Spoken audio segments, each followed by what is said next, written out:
On Twitter, Olandria posted 2026, my haters are gonna be pissed, stay mad, and stay tuned.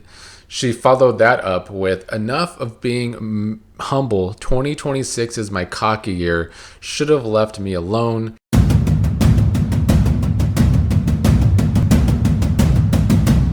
So Olandria finally addressed the haters, and I love to see it. I've been waiting for Olandria to really become a kind of social media troll that I love. You know, I love trolling on this channel, and I do it all the time.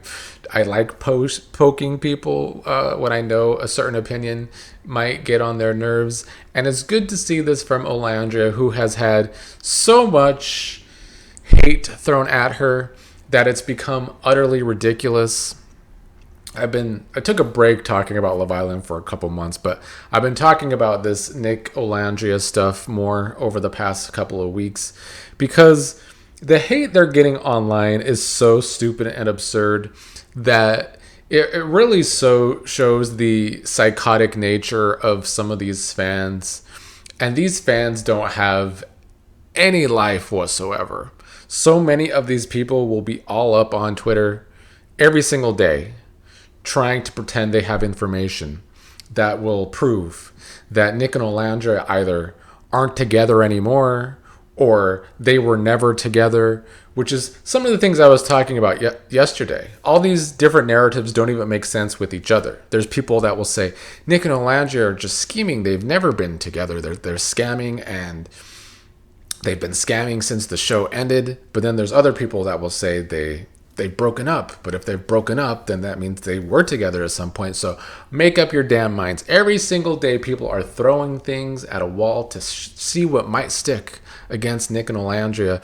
And it's quite insanity. I've seen some good videos talking about this, talking about the obsession on social media, that it really has turned into a 24-hour Nick and Olandria obsession. To the ones that have lies every day about Olandria and Nick, and I'm not saying like if something recently pops up, but like on old stuff, do y'all not see something wrong with yourselves?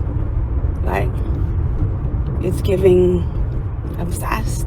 And I certainly agree with that. Anyway, on Twitter, Olandria posted 2026, my haters are gonna be pissed, stay mad, and stay tuned. She followed that up with enough of being humble, 2026 is my cocky year, should have left me alone, /laugh. I love this. I think why not troll the haters when you have so many for the most stupid reasons?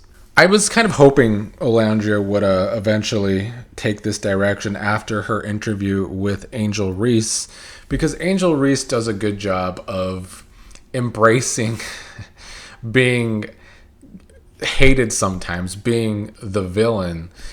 At least Angel Reese sometimes gives some reasons to be seen as a villain on the court, but I still think a lot of it is just unnecessary hate. Olandria has given zero reason, especially since the show ended, to receive the hate that she and Nick receives. I talked about just yesterday, I think, about how Nick and Olandria have never talked about these other couples that are still existing out of the game. And like some of your great comments on yesterday's Nick and Olandria video, talking about how they're at the top.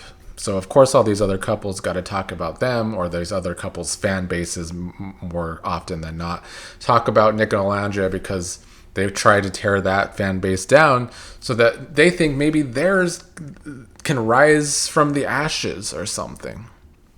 It really is stupid. I pointed out the Ace and Shelly fans yesterday, who I think have become some of the more louder Nick and Olandria haters. I guess their fan base really thought they were going to be the next Serena and Cordell, but I don't know if Serena and Cordell are going to be touched ever as a couple coming out of Love Island. That was some delusion if both Ace and Shelly and their fan base thought they were going to get on that level. That was crazy talk. The other fan bases that crack me up has to be Taylor and Clark, because their entire fan base literally just revolves around hating on Olandria. Like, in Clark's comments, you still get a lot of "I choose Clark" because of when Taylor chose Clark over Olandria when the show finally made him stand on business, allegedly, after weeks and weeks and weeks. So they only get any interaction if it's to throw shade at Olandria, if that's even shade. I don't think that is shade to her because Olandria got what she needed from the season. She got the top spot. Staying with Taylor would have been so awful for her. And I still think Taylor does feel some kind of way about the attention that Nick and Olandria get compared to Heat and Clark. I actually don't think Clark wants all the attention. I don't think Clark is about that, like, social media life, wanting to be an influencer. And that's good for her. However, the fan base that she does have, and certainly the fan base that she and Taylor have together, revolves around Olandria, and that's pretty embarrassing, in my opinion. And then the hood rats on social media, of course, are now trying to say that at least Olandria is now finally showing her true colors, that she's been the bully this whole time, and that maybe she'll finally take responsibility for her actions. I don't know. This is just a lot of projection from anyone that could possibly stand Huda, of all people, who has never been able to take responsibility for her own actions. Quite literally, both on the show, after getting in trouble, when she literally heard someone call Olandria the N-word and then tried to play it off like she didn't hear that when her and her boyfriend were caught laughing about it on a live. I still don't feel as though Huda took responsibility for those actions, but it's no surprise from someone that had constantly played the professional victim. But here we are in December, far, far, far removed from summer, when Love Island USA Season 7 was filming. And I'm starting to feel like now in December, these crazy fans online are starting to be obsessed again as much as they were when the show was airing and right after the show stopped airing. Like, the people that are sitting online all day long trying to find any single reason to get a gotcha moment with Nick or with Olandria or with both of them. It truly is insanity to me, but it's also just very pathetic.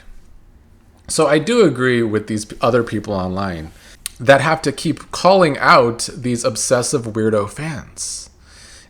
How miserable must you be in your own life if you spend it all up on social media trying to either make up lies about some couple that doesn't even know you and who you don't even actually know in real life, trying to pick apart every single thing they do to turn it into a negative. It's honestly kind of sad. Like, that's what you spend your life doing.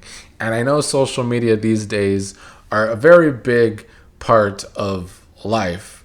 But if you have to spend it by making lies on some people that got popular from a reality TV show, it's crazy, you know? I can understand the passion for standing.